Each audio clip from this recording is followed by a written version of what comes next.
नमस्कार। आज के इस कथा विश्लेषण में हम एक बेहद ही खूबसूरत और पारंपरिक गणेश कथा पर चर्चा करने वाले हैं। देखिए, ये कोई साधारण प्राचीन कहानी नहीं है, बल्कि एक परिवार के पूरी तरह बदल जाने की, उनके रूपांतरण की एक अद्भुत और कालजयी गाथा है। आज हम मिलकर ये समझेंगे कि कैसे ये कथा पारिवारिक संबंधों को सुधारने और घर में खोई हुई सुख समृद्धि को वापस लाने के गहरे रहस्य उजागर करती है। तो आइए, बिना किसी देरी के इस दिलचस्प और ज्ञानवर्धक सफर की शुरुआत करते हैं। अब सबसे पहले एक बड़ा सवाल। जरा सोचिए, क्या केवल सच्ची श्रद्धा और एक छोटे से हृदय परिवर्तन से किसी टूटते हुए परिवार को सचमुच बचाया जा सकता है? क्या एक ऐसा घर जो रोज रोज के क्लेश, तानों और संघर्षों से जूझ रहा हो, जहां से सुख, शांति और समृद्धि कोसों दूर जा चुकी हो, उसे केवल विश्वास और धैर्य के बल पर फिर से खुशहाल बनाया जा सकता है? यही वो गहरा भावनात्मक सवाल है जो इस पूरी कथा का केंद्र है, और आज हम इसी की गहराई में उतरने वाले हैं। हमारी इस कथा की शुरुआत होती है एक ऐसे सच से जो शायद बहुत से परिवारों की कहानी है, परिवार में कलेश। तो चलिए, इस तकरार को थोड़ा गहराई से समझते हैं। एक साधारण सा गांव है और उस परिवार में मुख्य रूप से 3 लोग हैं। एक सास, जिनका स्वभाव सच कहूं तो काफी सख्त और कठोर है। एक बेचारा बेटा जो घर के इस तनाव के बीच हमेशा फंसा रहता है, और एक नई नवेली बहू। यहाँ दोनों पक्षों के विचारों का एकदम सीधा टकराव था। एक तरफ सास का ये पक्का मानना है कि बहू घर का काम ठीक से करती ही नहीं है, और दूसरी तरफ बहू को लगता है कि उसे बिल्कुल भी समझा नहीं जा रहा है, उसके किसी भी काम की कोई कदर नहीं है। अब इस रोज रोज की खटपट का नतीजा क्या हुआ? घर का माहौल बहुत भारी और घुटन भरा हो गया। रसोई से वो प्यार गायब हो गया, आंगन की शांति छिन गई, और धीरे धीरे घर की बरकत भी जाने लगी। कभी खाने के अनाज की कमी तो कभी पैसों की तंगी। मतलब ये सब उसी पारिवारिक कलह का सीधा सीधा असर था। और ठीक इसी निराशा के बीच कहानी में एक नई उम्मीद की किरण आती है, वृद्धा की सलाह। हुआ कुछ यूं कि एक दिन बहू बहुत उदास होकर कुएं पर पानी भरने गई। वो वहां अकेली रो रही थी। तभी वहां उसकी मुलाकात गांव की ही एक बहुत समझदार और बुजुर्ग महिला से हुई। ये वृद्ध माता नियम से प्रतिदिन भगवान गणेश जी की पूजा किया करती थी।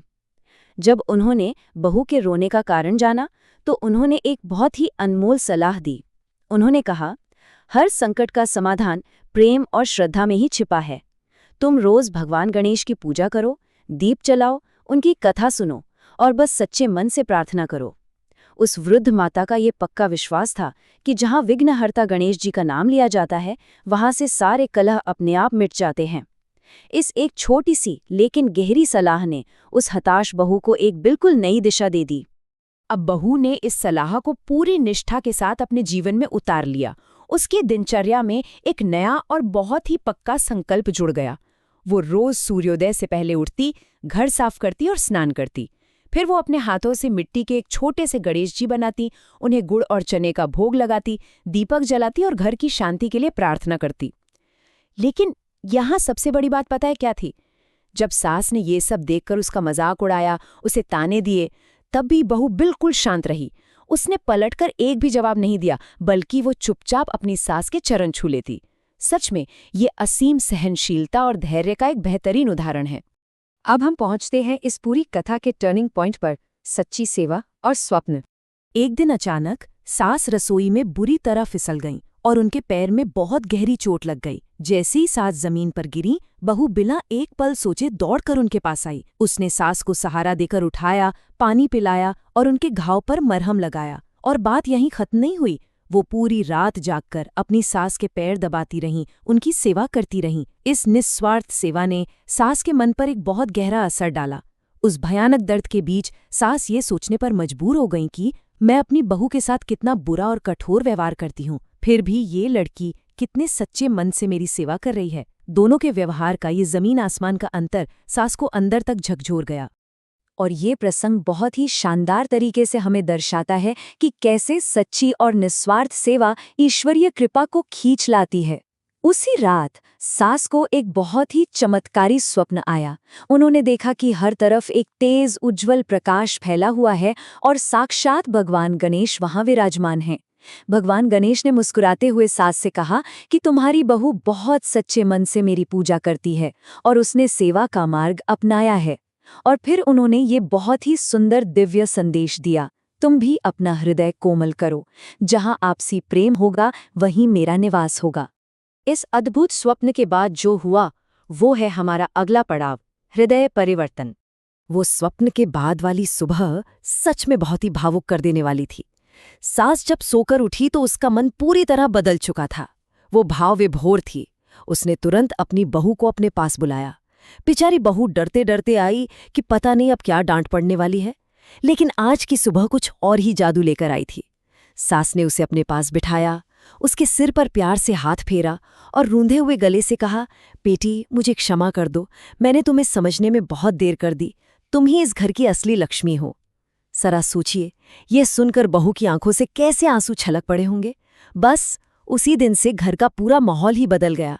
सारी पुरानी कड़वाहट जैसी छूमंतर हो गई और वो चुभने वाले ताने मधुर और प्यार भरे संवाद में बदल गए।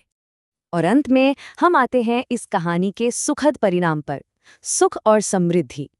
जब घर के आपसी मतभेद पूरी तरह सुलझ गए तो दोनों ने मिलकर घर के आंगन में गणेश जी का एक छोटा सा प्यारा सा मंदिर बनाया।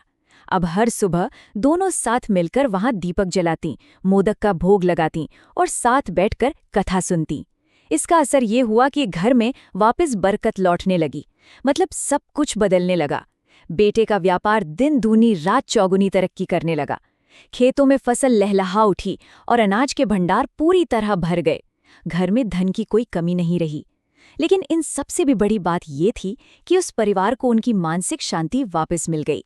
आस पड़ोस के गांव वाले भी हैरान थे कि जिस घर में कल तक दिन रात झगड़े होते थे वहां आज इतनी असीम शांति कैसे आ गई। सच कहूं तो ये सब अपना अहंकार मिटाकर प्रेम की स्थापना करने का ही एक बहुत बड़ा चमत्कार था। तो इस कथा विश्लेषण के अंत में हमारे सामने एक बहुत ही गहरा संदेश आता है। क्या दैवीय सुख समृद्धि को अपने घर में आमंत्रित करने का असली रहस्य महज अपने अंदर के अहंकार को दूर करना और दिलों में प्रेम के लिए जगह बनाना है? बिल्कुल, क्योंकि जब इंसान के भीतर का अहंकार खत्म होता है और वो निस्वार्थ सेवा का भाव अपना लेता है तो घर का वो साधारण सा माहौल खुद ब खुद एक पवित्र मंदिर में बदल जाता है। आज हमने देखा कि कैसे टूटे हुए रिश्ते भी सुधर सकते हैं अगर उनमें थोड़ी सी श्रद्धा और समझदारी मिला दी जाए। इसी खूबसूरत विचार के साथ हमारी आज की ये चर्चा यहीं समाप्त होती है। इस सफर में साथ बने रहने के लिए बहुत बहुत धन्यवाद।